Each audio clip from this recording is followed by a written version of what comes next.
小妹，咱们去放花灯。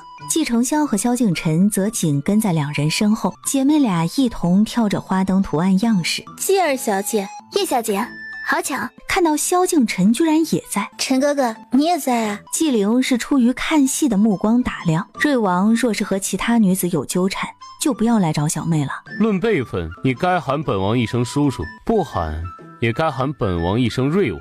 陈哥哥，还不是你能喊的。叶轩见过端王殿下。他摆摆手示意叶轩走开，叶轩伤心难过的看了一眼萧敬晨，看来陈哥哥是真的喜欢季二小姐，径直往别处走去。大哥，你要不要也选一个？正要掏钱时，摊主说钱已经付过了。多谢萧公子慷慨大方，别和我客气。随后他提笔写下了心中的愿望。大哥，不许偷看，愿望偷看了就不灵了。哦，好吧。随后四人一同走到河边，把花灯放到水里。霍成老早接到自家王爷的暗示，拿起来看了一眼，随后又放回河中。萧公子，我将军府门风清正，没有什么三妻四妾的。你若是心里同时惦记着别人，就离我小妹远点。如果她愿意嫁给我，我这辈子只会有她一个女人。萧公子这些话，我先替我小妹记着，但我小妹会不会喜欢你，暂时还不知道。这话又狠狠扎到萧敬晨的心。难道纪灵是在欲擒故纵？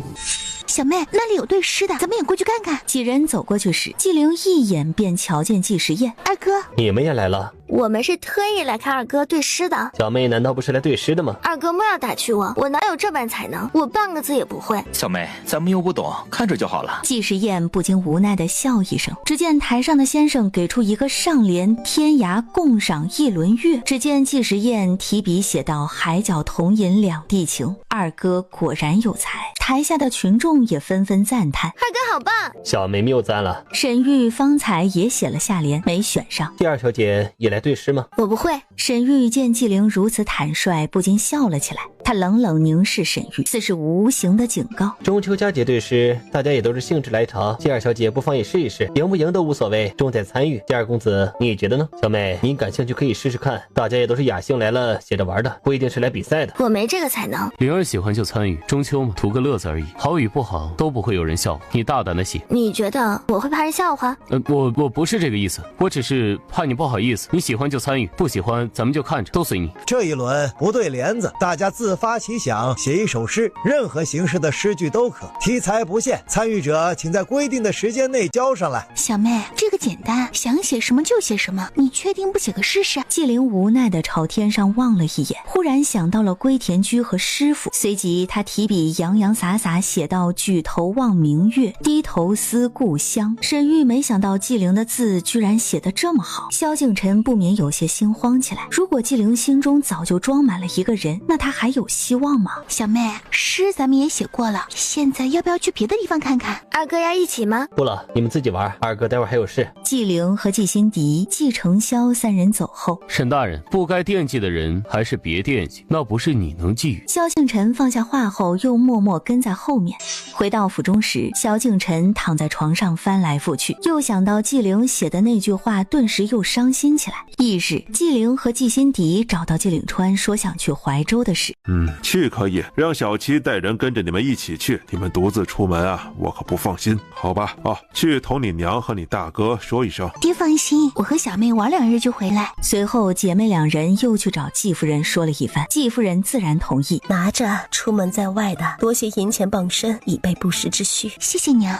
随后两人又去和季承霄短暂告别了一番。辛迪，小妹，你们要不要等大哥一段时间？等大哥忙完手上的事，陪你们一起去，好不好？大哥，你就忙你的事儿吧，有小七保护我们呢。那你们要注意安全，多带点人。大哥放1万个心好了。哎，大哥，昨晚那个姑娘是谁家小姐啊？少打听，小年纪你都开始会挖苦你大哥了是不？大哥，你这样不行哦，抱了人家姑娘就得对人家负责，男子汉大丈夫要敢做敢当，不能当缩头乌龟的。大哥，我想起来了，咱们认亲宴的时候我见过那姑娘，你要是不知道对方是谁，我和小妹挨个帮你打听。能来参加咱们将军府认亲宴的，想必家世和咱们也相差不了多少。等弄清这位姑娘的身份，你早点过去提亲。大哥你也老大不小了，是该娶嫂嫂了。哎，我是你们大哥，你们还管教起我来了。大哥快点哦，我想吃喜酒了。他不知知上官姑娘有没有婚事在身，更不知对方有没有心上人。纪灵和纪心迪收拾好后，便带着阿燕、欢悦出发了。两辆马车一前一后的往怀州去。祝席便收到纪灵出城的消息，这等难得的机会，他怎会错过？在将军府吃过2回亏，萧文俊觉得确实得给他们一点颜色瞧瞧。您命人去办，把人给大祭司便可，其余的事不用参与。无论成功与否，与孤无关。属下这就去办。纪灵一行人顺顺利利地到达怀州，而另一边瑞王府，当探子来报说纪灵去了怀州，听到是陪纪大小姐出去怀州游玩，这才放心下，应当过2时就回来了。祝喜领着萧文俊给的20名死士，这次定会让他们全部丧命。小七观察发现应该是冲他们来的，随即便派1名暗卫先一步回将军府通知季承霄。姐姐，要不你先留在城中，我让小七留下保护你，我和阿燕去会会他们。不可，万一大哥没能及时来，你出了事怎么办？如今是他们想置我们于死地，若是直接让大哥来怀州劫，对方肯定知道他们已经暴露，那么将会错过这次抓捕的机会。现在好不容易对方自己冒出来，若是错过，不知对方又要潜伏多久，不如将计就计。既然他们自诩运筹帷幄，那就让他们看看什么叫破局之策，扭转乾坤。姐姐你不会武功，听我的，留在城中等待我们消息即可。小妹，如今咱们已经被人盯上了，如果分开了，他们2头夹击，咱们只会更加危险。姐姐不是怕死的人，我们一起，我不会拖后腿的。大小姐说的没错，若我们全部留在怀州保护大小姐，要是大公子没能及时赶来，属下担心您空有不测。若是分一半人留下来也不妥，对方明显准备的很充足，仅有2、3人，无论是跟您还是跟大小姐，他们都有可能2头偷袭，这样我们的人力就会更削弱。小妹，咱们一起吧，我不会拖后腿的。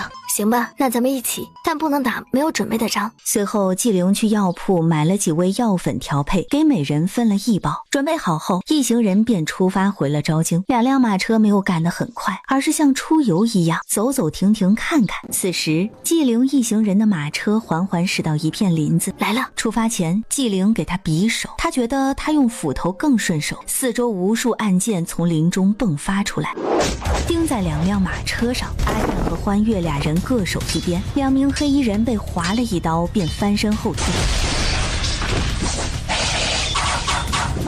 他隐约听到远处一阵嗡嗡嗡的声音正朝他们靠近。药，几人掏出药粉后便倒在自己头上和身上，只见密密麻麻的一群毒蜂嗡嗡嗡的在那些死士和纪灵一行人身边围转。祝席在远处的树上见到这一幕，后槽牙磨得咯咯响。攻！先把这群人解决了再说。纪灵握着长剑，纪心迪拿着斧头，2人专注看着局势，准备随时应战。黑衣人不知何时正要一刀砍到纪心迪时，他立即攥紧手中的斧头就朝黑衣人的腰子砍去。黑衣人被砍了1斧头，纪灵没想到纪心迪是真的敢砍人。不远忽然传来一阵奇妙的笛声，这群毒蜂开始无差别的攻击起来，对方这是让他们死在这儿。小七，去把暗处吹笛子那个人先解决了。树上又跳下2名黑衣人阻拦。季承霄正带人往这边赶，在他们来的路上也遭遇了一些阻碍。带头闹事者就地斩了。暗卫接到指令，立即手起刀落。拦路的众乞丐见此惊怕不已，是这个人找到他们说来此地待一会儿就能拿到好几两银钱。季承霄则快马加鞭地赶过去。欢悦，你带姐姐先走，往大哥来的方向去，这里交给我。小妹，不可，听我的，这些毒蜂对我没什么用，你先去和大哥会合，否则我还没死，姐姐你先被毒死了。欢悦便抱着季心迪飞身上马，朝回昭京的路驰去。欢悦一掌拍在马背，瞬间飞起，挡住2把砍来的利刃，只能由着季心迪独自骑马往前跑。这是他第1次骑马，还是个没有马鞍的马。他告诉自己不能慌，而其中的1名黑衣人见状，往季心迪的方向射了1枚暗器，被扎了一屁股，忽然狂奔乱窜起来。前方忽然迎来一队甲士，让开！在他准备跳马之际，军武为首的男子飞出1枚匕首，刺向失控马儿的脖颈处，马儿当场跪地倒下。季心迪整个人猛地的往前飞去，身穿铠甲的男子飞身上去把人接住，稳稳落地后，男子一言不发。难道又是谁派来杀他的奸细？多谢将军搭救。萧逸恒抬手让季心迪起身，他没有搭话。他看着面前这位俊朗高大的小将军，既是大昭国的将军，抓奸细应该是天经地义吧。大殿下，马屁股有枚暗器，是受了暗器，受惊乱窜。你你是景王殿下对不对？你是何人？臣女季心迪，见过景王殿下。家父乃骠骑将军季灵川，我和妹妹途经此地，遭遇贼人伏击，马儿受伤失控，这才冲撞了你。方才之事实属意外，请殿下莫怪。心迪斗胆，恳请殿下帮忙，帮我搭救一下我小妹，可以吗？哼，本王怎么从没有听说过将军府还有这样一位小姐？景王刚回昭京，还不知道季婉堂是个赝品很正常。景王殿下，我没必要和你扯这个谎。我大哥季承霄在来的路上，这个时辰本该到了，但他迟迟未到，怕是路上也遇到了麻烦，所以我才斗胆请您帮忙。我是真的担心我妹妹。随即萧逸恒让侍从带一小队人马过去探路，他则骑上马缓缓行驶向前去。季心迪跟在一旁心不在焉地走着。没走一会儿，季心迪看到为首的人是季承霄。大哥！季承霄看到季心迪后，立即勒紧缰绳，翻身下马。心迪，你有没有哪里受伤？大哥，我没事，小妹呢？来的路上遇到欢月和瑞王，事出从急，我和瑞王兵分两路，他先去救小妹了。大小姐，真的没有受伤吗？奴婢给您看看。月儿，我没事。景王殿下，不必多礼。承霄，这位是你妹妹？是我妹妹。殿下，趁现在还有急事，就先不叙旧了。大哥，你赶快过去，伏击我们的人会遇苦，很可能是上次绑架我和小妹的那个男友奸细，我担心小妹他们挺不住。随即便策马往纪灵的方向奔去。难怪他皇叔会来，他不由得看向季心迪，所以他才是将军府的大小姐啊。随即他也率领军队跟在季承霄后面，欢月扶着季心迪上了马，两人也默默跟在队伍后面。而另一边，毒蜂没了笛声的控制，在空中无厘头的乱飞。祝席见状再也按捺不住，他今天必定要手刃这个黄毛小丫头。又见面了，阁下这回似乎准备的很充足，很有把握啊。受死吧！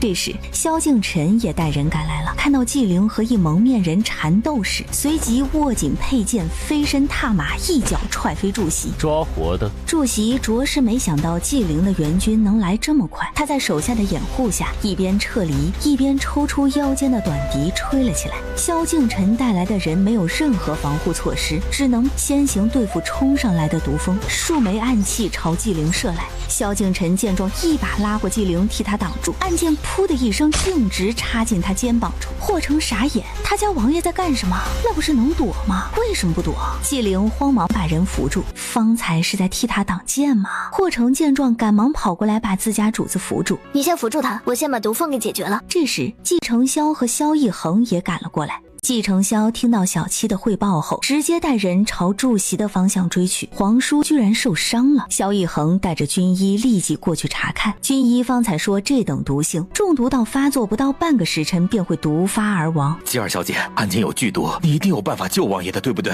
他没多说一句废话，上前便快速把了一脉，赶紧把他衣服脱了。霍成听后飞速解开萧敬腾的腰带，纪灵迅速在胸前、背后和手臂上下了几针后，萧敬腾猛地吐出一口血，脸色也没那么苍白了。水有吗？萧逸恒闻言挥手让手下去取水。这女子何人医术这么厉害？徐医师跟随她这么多年都没办法。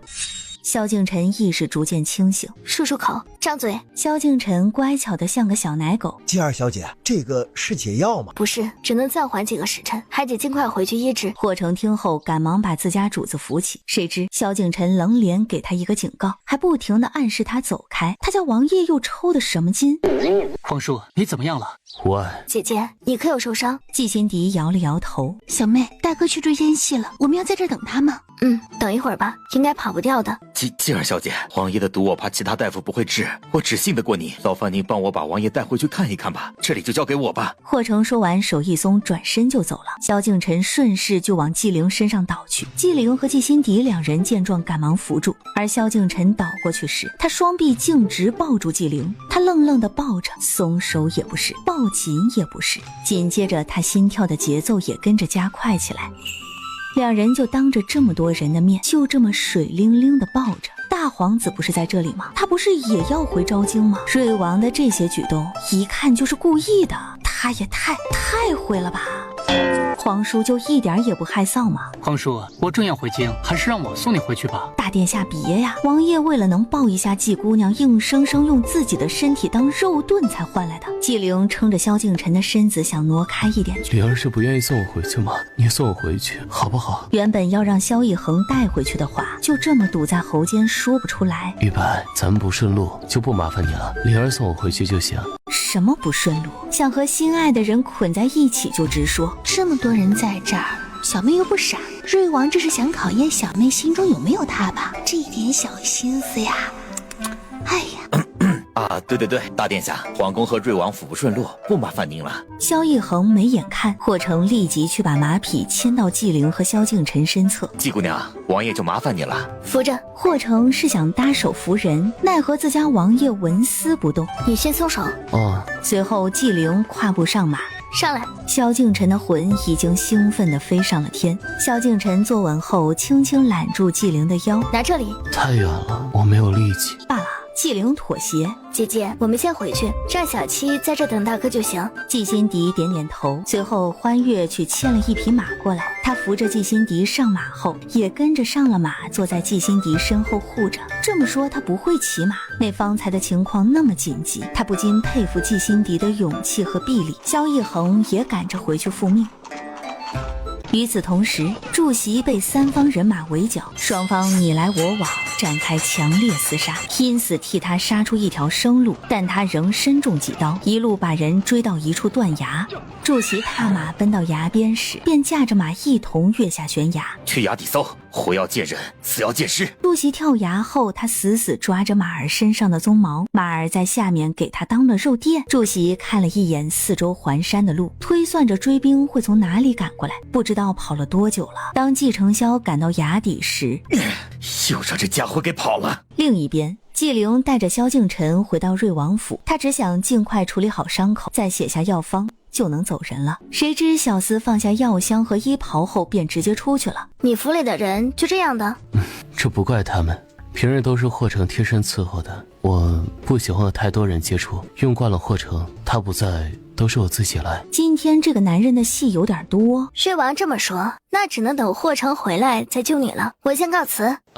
我可以自己脱衣服。随后他坐在床上，不紧不慢地褪去腰带。我来吧。他上前替萧敬晨脱掉上衣，坐在萧敬晨后面快速清理伤口。等绑完纱布后，萧敬晨缓缓转身握住纪灵的手。萧敬晨，你干嘛？灵儿，我喜欢你，是认真的。他怕纪灵再三思考后的答案就是拒绝他的话。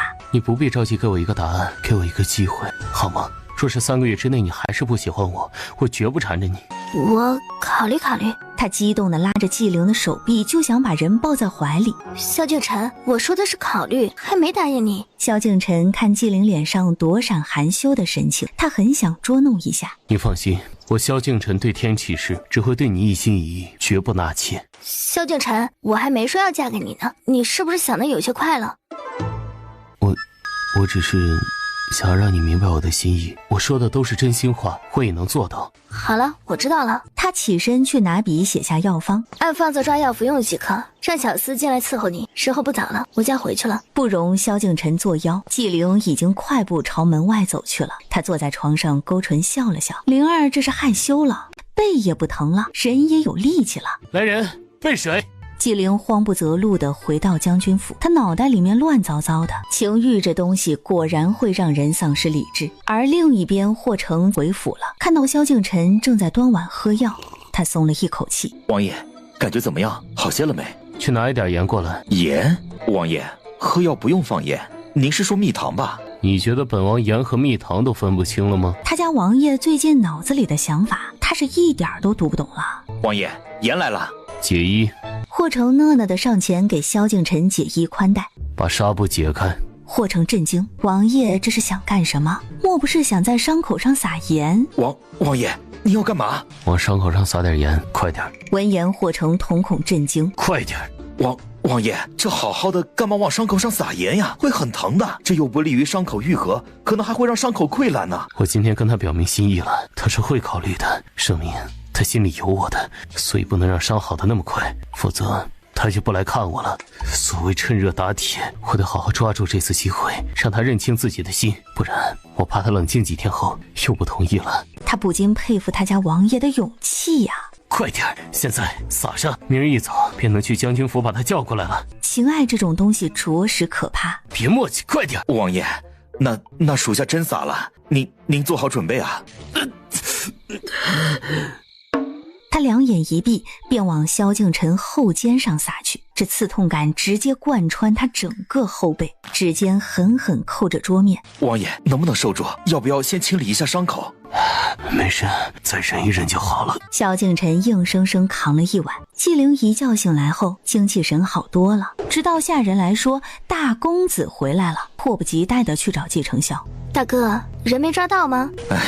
跳崖了，没找到人。那大哥可有机会看到他的样貌？季承霄摇了摇头。不过昨日有2批人，一批应该是南游的，另一批是死士。可还有什么期待线索？季承霄摇摇头。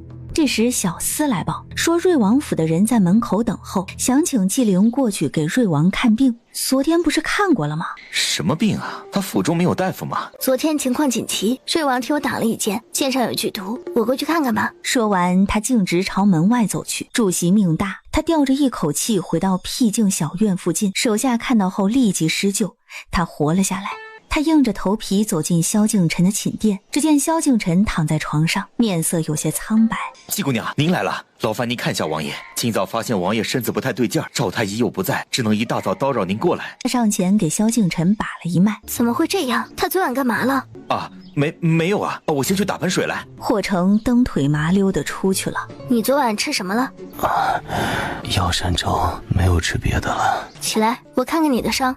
萧敬腾强撑着身子坐起来。灵儿真的是只把他当病人看，还是他身材不行？是萧敬腾搞的鬼？萧敬腾，你是不是很无聊？如果你不想自己的伤早点好，那你随便做，但我没心思陪你玩这些。说完，他大步离开，用尽最后的力气快步追上。他将纪灵紧紧拥在怀中。不是的，灵儿，你听我解释，我只是想让你能来看看我，你总是躲着我，我只能这样，你才肯过来看我一眼。我不喜欢你这样。有一种悲伤，是你的名字停留在我的过往，陪伴我不会褪色的模样。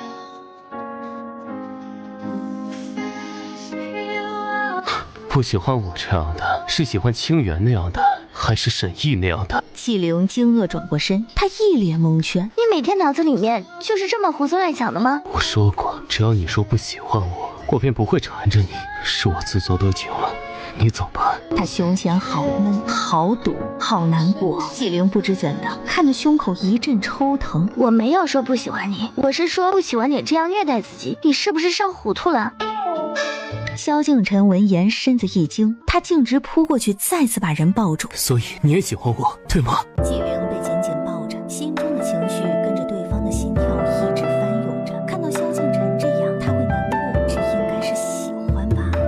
我当真了，你不能反悔了。好了，先处理好伤口，把衣服穿上。萧敬腾这才松开纪灵，坐回床上去。萧敬腾乖乖坐回床上。不行，他待会儿得让灵儿给一点抚慰心灵的药剂。萧敬腾，你是小孩子吗？怎么还玩这种幼稚的把戏？以后不会了。纪灵上好药后，萧敬腾懒懒散散把衣服套在身上。我刚刚很伤心，很难过。说着，他把纪灵的手放在他胸口处，这里也很痛。好了，不疼了。不够，我的心还痛着，你不安慰安慰我吗？那你要怎样？萧敬腾唇角扬起，他缓缓朝纪灵薄唇靠近去。不许胡来！就一下也不行。纪灵浑身热血翻涌。这里，萧敬腾原本只是想捉弄一下，没想到纪灵这么容易害羞。他缓缓朝那雪白脸颊轻轻点了一下。萧敬腾脑子烧坏了，他怎么脑子也坏了？莫名其妙就让对方亲。灵儿，我什么时候可以去提亲？长幼有序，我大哥、二哥、姐姐都还没成亲，还没轮到我呢，不急。看他这可爱的模样，内心无比愉悦。皇叔，你在吗？这兔崽子来的真不是时候，他还想多抱一会儿呢，也不管萧敬腾有没有应他，径直走了进来。皇叔，有个事，当看到萧敬腾衣衫不整地坐在床上，他脑子嗡的一下，整个人僵在原地。景王殿下，不用跟他客气，日后他还得叫你皇婶呢。萧敬晨，他便起身走到纪灵身旁。这么早把你叫过来，你肚子饿不饿？你陪我一起用早膳，好不好？二位打扰了，你们继续，我先去外面等着。不用，我有事这样回去。今晚殿下，你们慢慢聊。走前还不忘踹了萧敬晨一脚。好痛，灵儿，我还受着伤呢。纪灵没搭理，头也不回的走了。他白了一眼萧一恒，一大早的，你找我有何事？皇叔这般屈尊附就，是不是人家姑娘不愿意嫁给你？你懂什么？有事说事，没事出去。好，被我说中了。皇叔恼羞成怒了，以后来我府中，没我应声以后，不许再闯进来。哦，不用你说，就皇叔这样子，我都没脸看。要我来，我都不来了。说正事。昨日的奸细是不是没抓到？母后说想借此机会办个洗尘宴。皇叔，这事儿你怎么看？可以，正好可以看看太子都拉拢了哪些人。皇叔，洗尘宴会不会意图太过明显了？那就换个名字。萧一恒想了想，那就这几日名义上办个秋日宴，邀请重臣家眷全部都一同过来，如何？对外可以宣称有物色王妃人选的意向，这个借口再合适不过。那就这么定了，我一会儿回去同母后通个口信。萧一恒从瑞王府出来后，最后进了万法园。江源看到人来，终于等来了。平衡见过景王，不必多礼。多年前，国师大人云游前给了他半块玉佩，倘若某一日有人拿着另一半玉佩来寻他，那么此人便是可用之人。你和大国师是什么关系？回景王，清玄子乃家师，师傅观天象有异动，昭今恐有变故，特遣我前来进些绵薄之礼。原来是国师的弟子，国师可安好？有劳景王挂怀，师傅一切都好。国师为何不一同回来？自从师傅他老人家云游四海后，便幽居归隐修行，如今懒得再为俗物动身了。这2日先委屈清公子住这儿，我明日叫人收拾好院子，你再搬进王府。不，殿下不用操劳住宿，我住这儿习惯了，不想换地方了，就这儿挺好的。那就随清公子，有什么需求你尽管开口。一定，平衡先谢过景王殿下。不用客气，你来昭江多久了？可还有其他人知道你的身份？有一小段时日了，在下未曾把身份透露给任何人。清公子对外想如何称呼？我和师傅的关系公布出去，恐对殿下不利，还是保密为好。果然是国师大人的弟子，不拘小节，不为名利。不过我得给你介绍一个人，他得知道你的身份，无论何时本王不在，你都可以找他。哦，是谁？瑞王，我皇叔，他是自己人。原来是瑞王殿下，在下和他打过一次照面。好，为的什么事？这事说来话长了，不过瑞王还不知道我的身份，瑞王应该对我有些误会和偏见。什么误会？本王去说说。也没什么，瑞王大概是把在下当情敌了。你还认识姬二小姐？小丫头找我帮忙办点事，瑞王也在。之前我并未告知这层身份，所以才让瑞王多想了。殿下说的对，确实得告诉瑞王，免得日后生出更多的误会来，不好解释。难道纪灵也是国师的弟子？清公子和姬二小姐很熟，她是你师妹吗？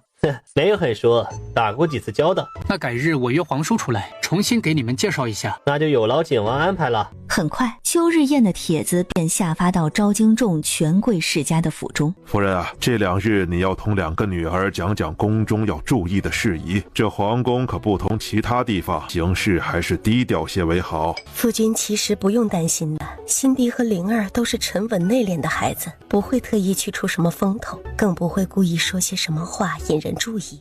丞相府，沈千兰终于等到心心念念的人回来。这一次的宫宴，她一定要好好展现自己。今日秋日宫宴到来，众朝臣夫人小姐们到场后，已自觉坐到该坐的位置上。皇上驾到，皇后娘娘驾到。众人闻言纷纷行跪拜礼。平身。今岁风调雨顺，国泰民安，此乃君臣同心，百姓勤勉之故。今日喜宴，诸位尽管开怀畅饮，不必拘于朝堂礼节。话毕，便有歌姬们身着罗裙踏乐而入。纪灵小口吃着桌上的瓜果点心，目光却不由自主地飘向高位。可身侧那位年龄稍长、气度雍容的贵妇，莫非是太后？灵儿今日这身打扮也太低调了。季心迪没有那么多心思，他只淡淡看了一眼众人的表现，便和纪灵小声交流着歌舞表演。今日是萧逸恒第2次见到季心迪，他不禁想起初次见面时的场景，这姐妹俩是真低调，怕被他母后看上了。季承霄落座后，目光时不时看向上官雪的位置。娘，右边那桌穿鹅黄色衣裙的姑娘是哪家小姐？哦，那是尚书府的夫人和她的千金上官雪。娘，你看大哥。季夫人抬眼看去，自家儿子眉宇间尽是掩不住的春风。只见上官雪也是一股羞涩的模样。改天我让人打听打听尚书府那边的意向，若是两人情投意合，咱们早点把婚事定下来。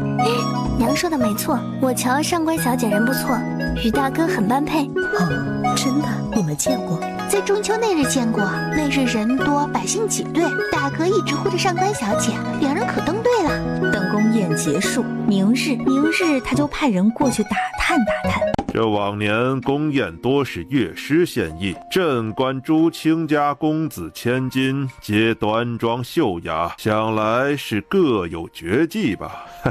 今日无需拘谨，无论是抚琴歌舞还是吟诗舞剑，皆可尽兴。谁先来让朕开开眼呢？沈千兰自然不会放过第一个上去表现的机会。陛下，臣女沈千兰愿弹琵琶一曲，为宫宴助兴。好，来人备琴。很快，宫女便拿来一把琵琶琴，她眉眼带笑，纤细的手指在琴弦上拨弄，眸光时而看向高位，时而看向地下，她都未曾看到那个心心念念的人看她一眼。沈玉看自家妹妹今日的举动，他深知沈千兰为的景王，但景王在上面只扫过一眼，便再也没看过他。难道景王也看上纪灵了？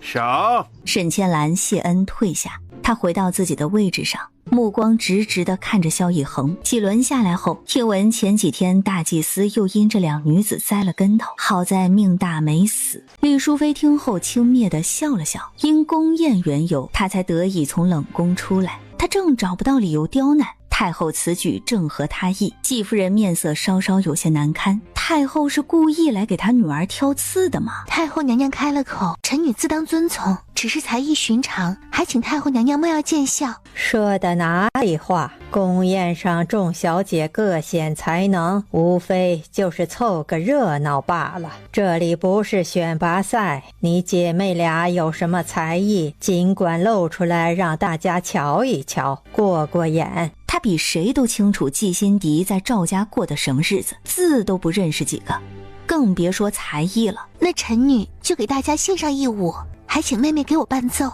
纪灵看季心迪很有信心的模样，他点点头，开始吧。纪灵拨弄琴弦，琴声朗朗响起，季心迪也随之翩然起舞。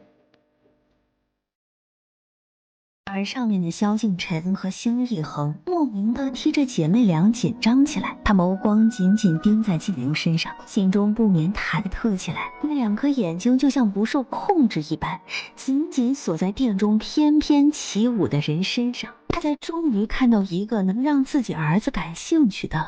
反正终归要成为一家人，那就亲上加亲。只见萧文俊也在打量殿中的两人。纪灵起身走到季心迪身旁，好。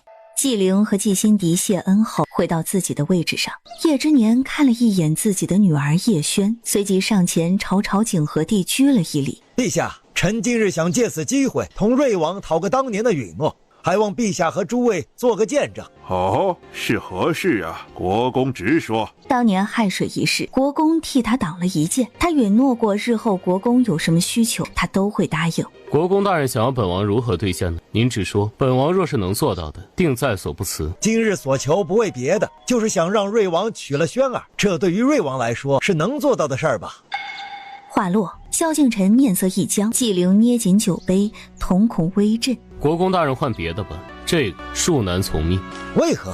这对瑞王来说并不是坏事，反而是件喜事儿。难道瑞王觉得轩儿配不上你吗？众人皆在看戏，明眼人都知道瑞王在看谁。本王心有所属，此生只会娶她一人，她若不嫁，本王就是孤寡一辈子，也不会再娶旁人。萧敬晨说这话时是一直对着纪灵的方向说，国公大人若是真想给女儿找个好女婿，就应该找个爱护她的，而不是来找本王。本王对她没有半点意思，还请国公大人莫要强求，除了婚事，其他的本王一概可以答应。瑞王当年允诺的时候说什么事都可以办到，如今只不过让你娶一个人，并不是上刀山下火海，我就这么一个要求，瑞王这就办不到了。皇后紧张不已，叶之年平日不是这般不讲道理的人，今日怎能突然逼晨儿娶萱儿那丫头呢？国公大人一定要这么为难本王的话，当年替本王挡的那一剑，今日国公大人就亲自刺回来，您挨哪儿就刺哪儿，不用手软，本王绝对不躲。来人，拿剑来！纪灵闻言呼吸一滞，他隐隐有些担忧地看着萧敬晨。门外的守卫将随身带的上剑呈了上来。国公大人，动手吧。叶轩慌了，他在府中只是求他爹提一下婚事，就是想看萧敬晨在这样的场面下会不会答应。萧文俊等人看得津津有味，都不用他们出手，自己人刺自己人，真有意思。皇后再也坐不住了，叶之年是他哥哥，萧敬晨又是他带大，要朕开口可以，那皇后今晚来不来伺候朕呢？都什么时候了，这个男人居然还有心思想这些。哼，那就随他们去吧，他们自己的恩怨自己了结。我去，臣妾今晚会去伺候陛下的。够了，今日宫宴乃是大好的日子，在大殿上闹成这样，成何体统啊！这点小事还动刀动枪的，今日朕就给你们做主了。瑞王是一诺值千金，那回去之后，瑞王就还给国公1000两黄金，之后此事就此作罢。二位可有异议啊？陛下圣明，臣无异。臣也无异。纪灵也暗自松了一口气。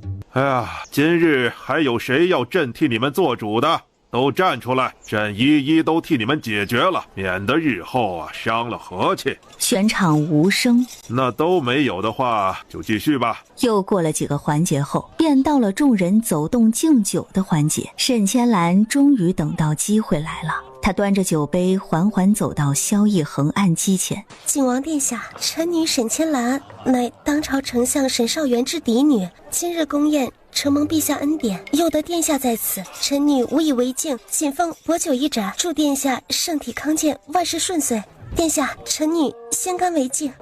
随后抬手让工人倒酒，工人他将藏在指甲缝里的噬心毒卵弹到酒杯中，这一幕恰巧被纪灵看到。小妹怎么了？大皇子的酒有问题。季心迪猛心头一跳，他一把拿起自己桌上的酒杯，快步走了上去。景王殿下，抬眸望去，只见季心迪风风火火朝他走来。景王殿下，心迪想感谢景王当日出手相助，心迪先敬您一杯。季心迪说着，手指不停地敲着酒杯。沈千兰愤怒不已：季大小姐，宫宴千杯有序，敬酒也得分个先来后到，你这样很没礼貌。沈小姐实在抱歉，我刚才没注意到你。莫不是他的酒？又抬眸看向季心迪，正要饮下时，别喝！季心迪握着萧逸恒拿着酒杯的手。季大小姐，你这是在做什么？纪灵见状惊诧站起身。纪灵刚走出一步，想要上去解围，他身后的工人一同朝面前的人刺去。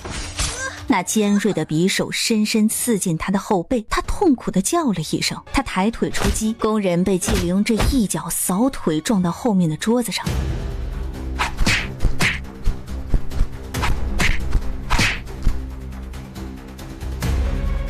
纪令川和纪承霄几乎是同一时间飞过来把工人拿下，两名工人很快便被萧逸恒和纪令川分别拿下。太子提供虫卵时便提醒他们，若纪灵在，让他们提防着点。纪心迪慌忙上前和纪时宴一同扶着倒地的纪夫人，景和帝立刻宣来太医，把纪夫人扶到本宫那里医治吧。谢皇后娘娘。姐妹两人一同随皇后去了福宁宫。说是谁指使你们的？两个工人皆沉默，因为他们是哑巴。禀告陛下，酒无毒。萧逸恒有些疑惑，一定是季心迪也喜欢景王。沈千兰胸口憋闷不已。另一边，纪灵和太医一同给季夫人处理伤口。季大小姐，方才的事，本宫替恒儿谢谢你。皇后娘娘言重了，是小妹先看到的，当时情况紧急，我并未考虑那么多，若有失礼之处，还望娘娘与殿下莫怪。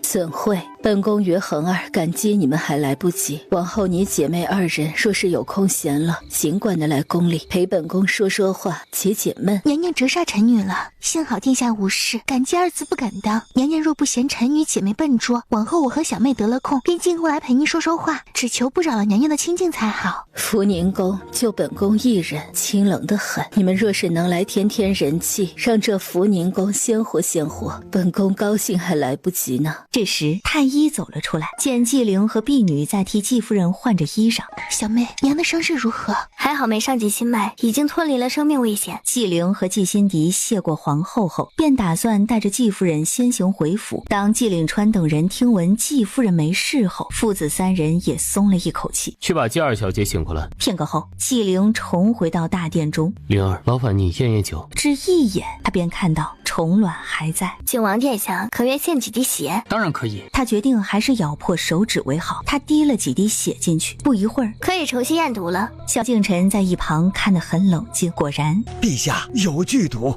这么说，皇叔之前中的毒不是太后做的，还是说太后与萧文俊早就暗中勾结？太子果然在今日让他看了一出好戏，真是让他刮目相看。将军府一行人告辞离席，纪岭川心中已默默记下仇恨。萧逸恒被皇后叫到福宁宫。母后，您找我。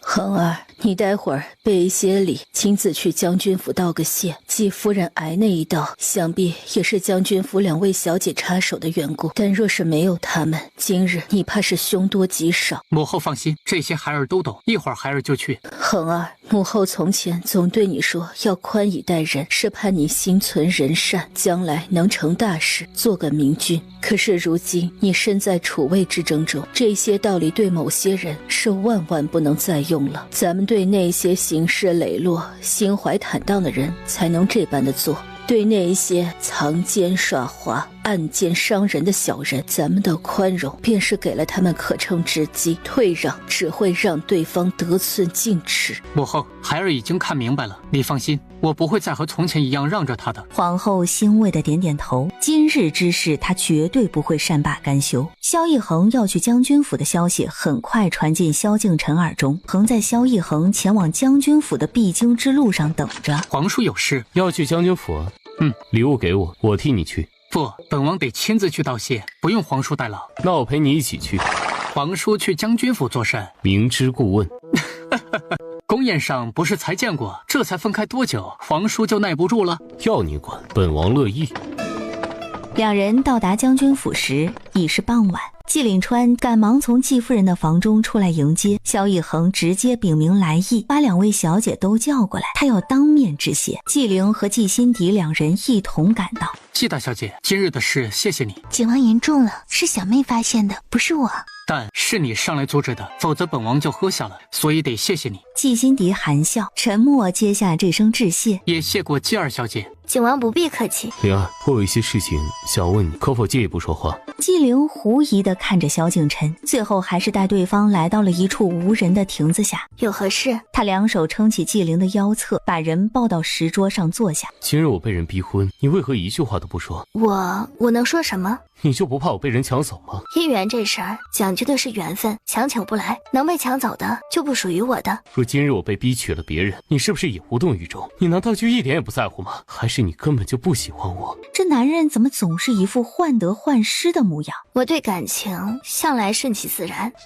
所以哪怕我被人抢走，你也一点不会伤心难过，对吗？我一旦被迫点头，你便会潇洒转身的离开，对吗？我主动来找你，黏着你，你就施舍一点感情出来；我若是不来找你，你就能把我忘得一干二净，丝毫不在乎我，对吗？他想解释不是这样的。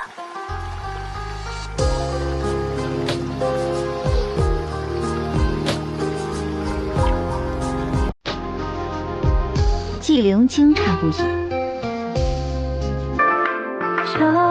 双心是没眼泪，没良心无海相配，盼铃声清脆。萧敬腾亲了好一会儿才松开嘴。萧敬腾，你不是说顺其自然吗？那日后本王做什么你都该顺其自然的接受，不能拒绝。这几个字是让你这么理解的吗？那我如何理解？本王时至今日细想才想起来，你从未亲口说过你喜欢我，也只在本王向你表明心意时你点头应声，但你却从未回应过我。是不是本王一直在自作多情，还是你觉得玩弄本王的感情很好玩？这男人这么没安全感吗？回答我。不是，我是喜欢你，但我觉得我们还没定心，有些事我无权过问。我相信你自己能处理好那些事。我不信，除非你亲我。这男人是不是故意这样？我知道了，是我每天都在自作多情。纪灵踩上去环着萧敬腾的脖子。喧哗为雨湿了青山，诗一般芬芳藏如袖，世界一顿唇齿交缠后，纪灵后知后觉，这个男人是不是一直在演戏？他有种上套了的感觉，推开萧敬腾的肩膀。怎么了？弄疼你了？你是不是故意的？那下次我轻点儿。我说的不是这个，我只是想要听你亲口说喜欢我，你表现得很不在乎，让我很心慌，也很难过。纪灵听后尴尬不已。萧逸恒在大厅内和纪岭川已经不知道要聊什么了，于是告辞，打算回马车等萧敬腾。季心迪也跟着走出大厅相送一程。两人走过院子，经过长廊，季心迪余光便看到瑞王和自家小妹两人在凉亭下拥抱着。瑞王和小妹也太大胆了。你怎么了？没有。他朝季心迪刚刚看的地方望去，他顿时惊掉下巴，难怪他皇叔争着要来。景王殿下，你不是要走吗？我等皇叔一起回去。萧逸恒厚着脸皮不走，他紧盯着季心迪的脸颊。那景王慢慢看吧，心迪先告退。季大小姐，本王还要等我皇叔一同回去呢。你看他这边还不知道要多久才好，坐下来陪本王聊聊如何？季心迪不知萧逸恒想说什么，但两人还是往前方的廊子走去。纪灵交代好萧敬腾后说：明日我准备好东西让人给你送去，可有把握？放心，为夫定会办得妥妥当当的。萧敬腾，你别得寸进尺。就让我提前叫一下行不行？灵儿下手这么重，万一把为夫打残了怎么办？为夫残了，日后还怎么伺候你？滚！那本王明日等你东西，我先回去了。不得不承认，萧敬腾这张嘴怪会撩拨人的。皇叔完事了？季心迪抿唇转过头去。走了。我还以为皇叔不舍得走，要留下来住一宿呢。这兔崽子真的是什么场合什么话都敢说，径直往门外走去。季大小姐，那本王先告辞了。景王慢走。纪灵回到青竹院，思考着明日要准备的东西，等个合适的天气才能成。3日内能成。随后他跳下屋檐，回屋洗漱泡澡。小姐，您嘴唇怎么有些肿啊？是不是晚上的饭菜不合适？嘴唇辣不辣？待会儿奴婢给您拿点药抹上吧。下次不能让萧敬腾这么放肆了。无碍，吃饭不小心咬到的，一会儿就消下去了。翌日下午，萧敬腾收到纪灵送过来的一袋东西，纪灵让他在2日内找准时机把这些东西安插在东宫。第2日，萧敬腾便把纪灵约到醉香楼。灵儿，我都办好了，有没有奖励？没有。我想要一些奖励吗？事情还没成，你急什么？那接下来怎么做？走，换个地方办正事了。纪灵和萧敬腾又来到一处阁楼的最高处，肉眼又能看到远处东宫的位置。很快，那块乌黑的云层飘到了东宫的正上方。时机已到，随即他掐诀念咒引雷。霎时，天上乌云传来轰隆隆、沉闷又震耳欲聋的雷声，乌云缝隙间还夹着一道道闪电。这雷如果真的能劈中东宫，不用等明天，今日午后他便要让这消息传遍整个昭京城。正在景王府和萧逸恒喝茶聊正事的清源，殿下，我出去看一眼。清公子，看什么？清源走到院中，抬头看向天上那朵闪电打雷的乌云，随后他直接跃上屋顶观看。萧逸恒见清源神神秘秘的，他满脸疑惑地跟上去。清公子，你在看什么？这天不对劲。天不对劲？他没看出什么花样来。哪里不对劲？殿下，那个地方是皇宫的何处？是东宫。东宫，既是东宫，那就顺承天意，不必理会。青公子可是看出什么端倪，不妨直说。不出意外，这雷待会儿会劈到东宫那个位置。真的？还有这等好事？这简直是老天开眼了！劈吧，赶紧劈！黑云压在皇城之上，下一刻，远处东宫瞬间亮起一道火光，那雷真就这么劈下去了。紧接着，萧逸恒此刻已不足用震惊2字来形容他，莫不是那丫头干的？除了他，也没谁又讨厌太子又有引雷这个本事。下一秒，一道天雷直击而下，紧接着天色也骤然变暗，狂风席卷每个角落，暴雨也随之而来。萧逸恒和清源也回到屋内。清公子对这天象有何看法？殿下不必做什么，此事自有能人任之，利在我方，我们静观其成即可。本王好奇的是，雷为何会劈东宫？可有什么说法？天无正邪之偏，为首一道，若得势之人背道而行，自遭天谴。而东宫那边，萧文俊的脸已经黑成一锅炭，难道天雷是想劈他？殿下别怕，属下会护住您的。殿下，屋顶要塌了，快出去！魏启护着萧文俊从殿内离开，纪灵做完这一切，得意地勾起唇角。一会儿就让人把这事传出去，定会让满京城的人都议论起来。最好能气死他。那奖励呢？没有。萧敬晨握紧纪灵的手，我要奖励，灵儿不给，那我就自己来了。好，给你一个奖励。他摁下萧敬晨的肩膀，坐下。灵儿这是玩什么花样？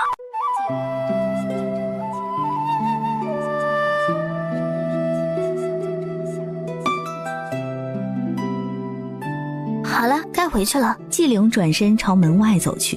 对你的爱一直很安静，来交换你偶尔对的关心。明明是不够，再亲一下好不好？你别得寸进尺。萧敬晨亲了一下纪灵的耳尖，他忍不住又在纪灵脖子上吻了一下。够了啊！灵儿，让我亲一次好不好？刚刚太快了，不错，我还没有反应过来呢。一次也不行。他揽过纪灵的腰间，狠狠往他胯上一带。纪灵惊愕，什么东西硌到他了？萧敬晨，你流氓啊！灵儿再不让我亲，我就控制不住了，万一憋坏了可咋办？哼，要不要我帮你扎几针，治治你这毛病？好啊，在这里吗？是要我自己脱，还是你帮我脱？他二话不说，头也不回地走了出去。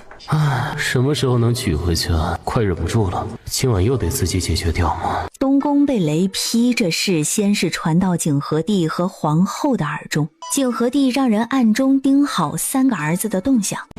福宁宫，皇后直接拍手叫好。他忽然想到了一个除掉李淑妃的办法。不过半日，太子寝宫遭雷击3次的事就传遍了整个昭京城。李淑妃尽管被关在冷宫，但仍能听到这些消息。难道就连老天也要偏颇那些人吗？季夫人的伤好了许多，从她睁眼醒来后，便联系人帮忙打听尚书府那边的意向。上官夫人听到阮夫人道明来意时，而婢女把将军府来打听婚事这件事说给上官雪听后，季大公子这是也喜欢他吗？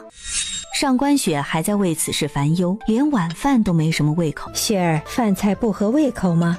不是。有心事？雪儿，上次去参加将军府的宴会，你觉得季大公子这人如何？挺好的。你若是也有此意向，爹自然也同意；若是没这个意思，爹就替你回绝了。女儿愿意。真的看上了？一旦答应，可就不好反悔了。我想好了，我愿意。行，那明日娘让人过去回个话。翌日，这消息传到季承霄耳中，他娘怎么突然要帮他说媒？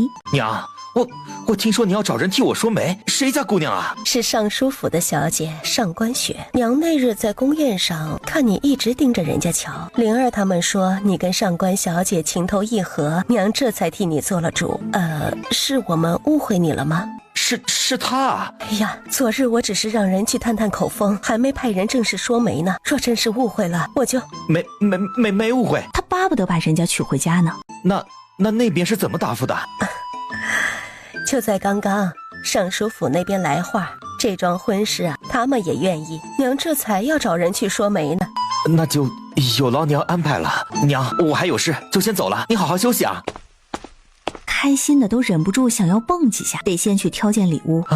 要送什么呢？什么东西能讨女孩子欢心啊？要不把2个妹妹叫上给点意见。季灵和季心迪2人在院中写字画。大哥，何事这么开心？你们俩别明知故问了。不过大哥还是要谢谢你们的，什么都逃不过你俩的法眼。大哥过来，应当不是只是为了说句谢谢吧？那个，你们有没有空陪我出去挑件礼物？大哥要给未来的嫂嫂挑礼物。我不知道送什么，怕选的不好，怕她不喜欢。难得大哥有求，咱们必须得有空。走，马上去。大哥，走吧。兄妹3人来到城中一家最奢华的饰品铺子，选一块上等的羊脂白玉璧，寓意愿得一人心，白首不分离，或者是金钗也值。所谓赠而金簪，许尔同心，大哥觉得如何？不能2样都送吗？若是没确定婚事啊，头一回见面送2样定情之物，是略显心急了些啊。不过娘都派人过去说媒了，也算敲定了婚事。大哥想表明自己的真心，是可以送的。这些啊，全凭大哥做主。他心里总感觉缺了点什么东西。大哥在想什么？这2个不满意？不是，我感觉少了些什么。你们帮我想想，是不是还少了什么？少了你和上官小姐的名字。对，我就说上面还少了什么东西。那大哥要自己刻，还是拿去给工匠刻？我自己刻，这样显得有诚意些。大哥就不怕你自己刻的歪七扭八的？没关系，我先在木棍上练2天，等练好了再刻。季承霄关上锦盒，大摇大摆地走出铺子。我家大哥也太纯情了，这模样实在少见。这一日，季承霄一封书信邀约上官雪到秋风茶楼一聚。上官雪收到信时又惊又喜。上官雪如期来到。雪儿，你来了。上官雪微微点头。季大公子，你找我有事啊？坐。雪儿，你我的婚事，我不为别的，仅仅是因为喜欢你，你肯点头答应，我很高兴。能嫁得意中人，雪儿此生何其有幸。他小心翼翼去牵上官雪的手。秋风正卷着赤红枫叶漫天飞舞，有的落在窗台，有的坠入对面的阁楼上，最适合有情人执手共赏。殊不知季灵出这主意时，便叫阿燕和欢月提前来捡一些掉落的枫叶收集起来。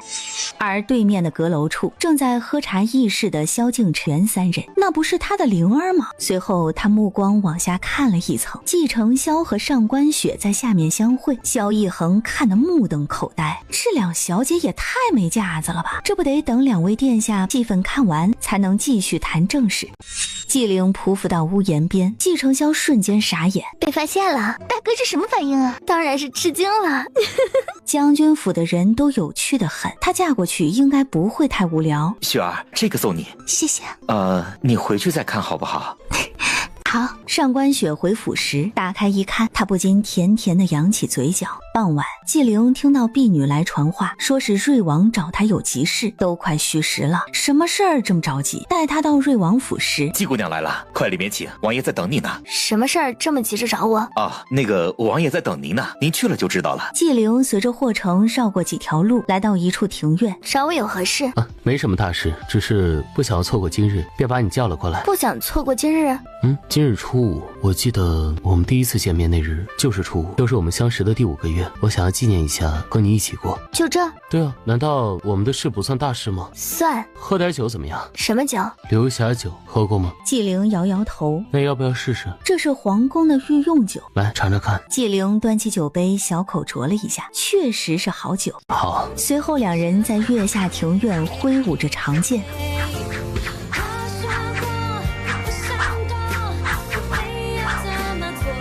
第2日，季灵在将军府醒来，他不知道他如何回来的。冷宫，李淑妃已经几夜睡不着觉，忽然一团迷烟吹进屋内，李淑妃在床上昏了过去，贴身宫女也跟着晕了过去。黑衣人轻轻推开门，蹑脚走了进去，随后拉起被褥盖过李淑妃的头，死死摁着。由于身体本能的窒息感，挣扎了几下，便窒息而亡。陛下，李淑妃薨逝了。她动手了？是的。第2日，冷宫昏迷的宫女醒过来，她掀开被子一看，人已僵硬。娘娘薨了，快去禀告陛下，娘娘薨了，娘娘薨了。萧文俊闻言后悲痛欲绝，皇后干掉陷害自己的对手，暗爽万分。几日后，偏僻小院，太子殿下前来有何贵干？大祭司的伤好了，托殿下的福，好的差不多了。我需要你帮忙，届时你和同魏启一样，站在孤身后做孤的贴身护卫入场即可。殿下不怕我被认出来吗？他们见过你的真容？这倒没有，但我不敢保证他们发现不了。这你不用担心，萧逸恒和萧敬晨都没见过你，只有将军府的2个人和你打过1次照面，又戴着面具，到时候少说话，他们认不出来的。既然这样，那就按殿下的计划进行。记住，我要的是万无一失。这一次时间充足，足够提前部署了，殿下可以放心。到时候我会想办法引开将军府的人，你最好别让我失望。在下一定竭尽全力。1年1度皇家秋猎已开幕，整个皇宫的嫔妃以及昭京各个世家权贵纷纷一前一后的到场，兄妹4人一同达到猎场入口。灵儿，你来了。他和王爷早早来这里，没成想是来这里等季姑娘。瑞王殿下，你是在等我吗？走，我带你进去。哎，小妹，等等我。季时宴则不紧不慢，温文儒雅的慢慢走来。瑞王，可还记得那日在我府中说过的猎兽比试？记得。既然记得，今日要不要比一场？好，既然是比试，总得有点赌注。季大公子，你说是不是？瑞王想赌什么？灵儿，你觉得赌点什么好呢？你们自个儿商量，我看戏。小妹，这是中立态度啊。不如这样好了，谁要是输了，谁就给对方1000两，如何？没问题。那走吧。灵儿，你觉得谁会赢？希不希望我会赢？哎，瑞王，您这说的什么话？我需要你让我吗？比试就得尽全力去比，放水就没意思了。比赛就是要各凭本事，打假赛没意思。好，那听你的，本王不会输的。切，谁输谁赢还不一定呢。灵儿，你赌谁会赢？小妹，肯定是赌你大哥啊，你大哥不会输的，你要相信大哥。灵儿不赌我吗？是不相信我的实力，还是你不相信自己的眼光？我可是让你看上的男人，你不看好自己男人吗？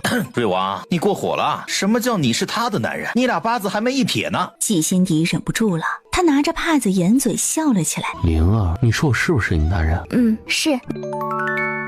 小妹，你知不知道你在说什么呀？你俩都还没成亲呢，就说出这种话来。季大公子，我告诉你，要不是灵儿说她上头还有大哥未成家，又好事将近，本王早就娶她进门了。本王让你的，懂吗？你别不知好歹，赶紧娶你的上官小姐回去，我好娶我的灵儿。本王多等一刻都不想等，再磨磨唧唧耽误本王时间，本王可不再让你。萧敬晨，他之前那样说只是搪塞萧敬晨的借口而已。本王说错了吗？你不是这么跟我说的吗？你又骗我，是不是？季灵一拳要捶在萧敬晨肚子上，萧敬晨双手接拳。你别跟我装啊！这里这么多人，你堂堂瑞王不想要脸了是不是？脸，本王为了你可以什么都不要，脸面算什么？而你却骗了我，就知道你说那些是不想要嫁给我胡乱找的借口。萧敬晨满脸受伤，负气离去。季承霄整个人僵住，小妹跟瑞王真走到那第一步了。萧敬晨再不追来，他可要真闹脾气了。